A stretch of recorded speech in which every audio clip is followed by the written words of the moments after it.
느헤미야는 예루살렘 성벽을 재건해서 무너진 이스라엘을 믿음으로 다시 세우겠다라는 비전을 품고 예루살렘으로 왔습니다. 상황은 쉽지 않았죠.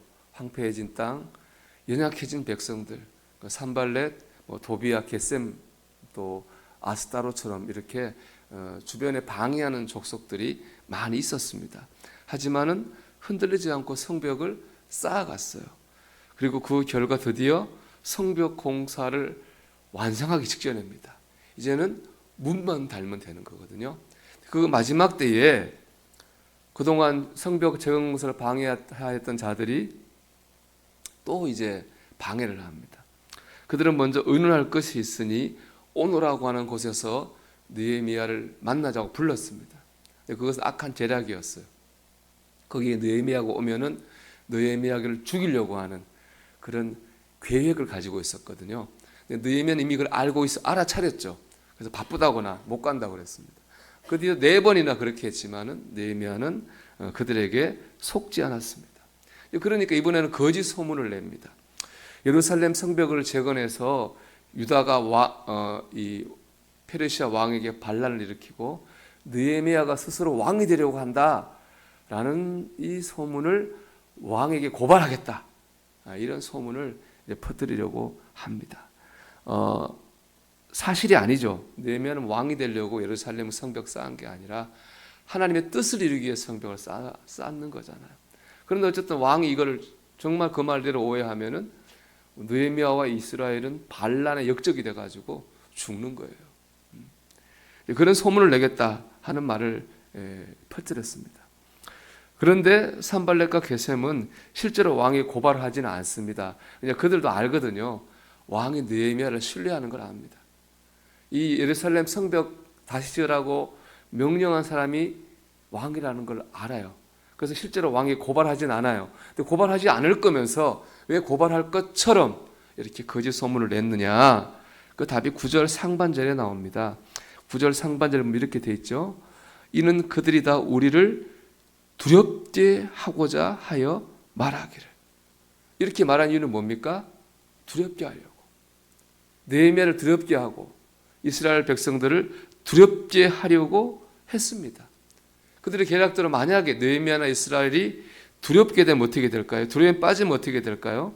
우리 9절의 중반에 이렇게 돼 있죠. 그들의 손이 피곤하여 역사를 중지하고 이루지 못하리라 함이라. 이게 계획이죠. 두려움에 빠지면 손이 피곤해집니다. 이 피곤하다는 말은 힘이 없다, 마음이 약해지다, 실패하다 이런 뜻을 가지고 있습니다. 즉 느헤미야나 이스라엘 백성이 두려움에 사로잡히면 힘이 빠집니다. 마음이 연약해집니다. 그러면 결국에 예루살렘 성벽 재건이라고 하는 하나님의 뜻을 이루지 못하고 실패하게 되는 거예요. 이게 바로 산발렛과 게셈이 있지도 않은 거짓 소문을 퍼뜨린 이유와 목적이었어요. 여러분 마귀가 우리한테 이렇게 역사합니다. 우리가 교회 나가서 예수 믿어야 되겠다 굳은 결심하고 교회 나가잖아요. 마귀 방해하죠. 무슨 일이 생기고 몸이 아프고 실망되는 사람의 모습에 상처도 받아요. 또 이제 주님을 위해 뭘 해야 되겠다 마음 먹고 봉사합니다. 믿음으로 가정을 세워야 되겠다 그런 결심을 해요.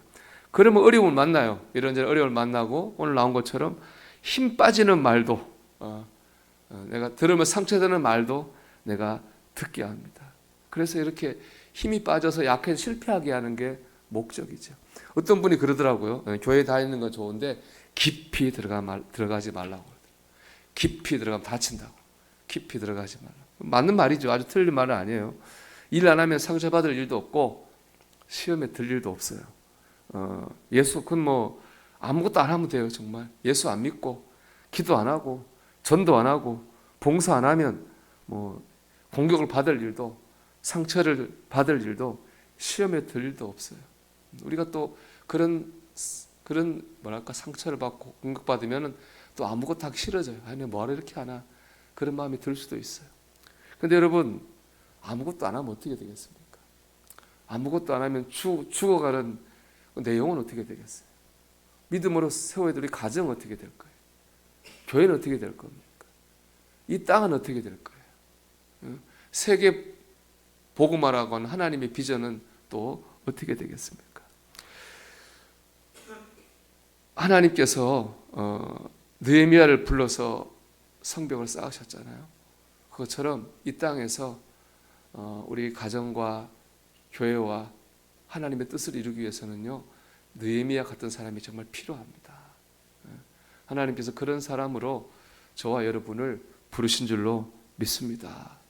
우리를 통해서 하나님의 뜻을 이루어 가신 줄로 믿습니다. 그러니까 우리가 어려운 일을 만나도 때로 힘 빠지는 말을 들어도 실망하거나 낭망하지 말아야 됩니다. 대신 어떻게 해야 됩니까? 조금 전에 읽었던 6장 9절 말씀, 조금 전에 읽었던 그 뒷부분 읽어볼까요? 이제 내 손을 힘있게 하옵소서 하였노라. 느헤미야는 힘 빠지지 않았어요. 두려워하지 않았어요. 마음이 약해지지 않았어요. 대신 뭐 했어요? 기도했어요. 내 손을 힘있게 하옵소서. 하나님, 이 사명을 완수할 수 있도록 힘과 능력을 주옵소서. 마음이 약해지지 않도록 강하게 하여 주옵소서. 내 손을 힘있게 하옵소서라고 기도했습니다. 여러분, 우리가 오늘도 힘을 내서 이렇게 기도해야 될 것 같아요. 해야 될 줄로 믿습니다. 이제 내 손을 힘있게 하옵소서.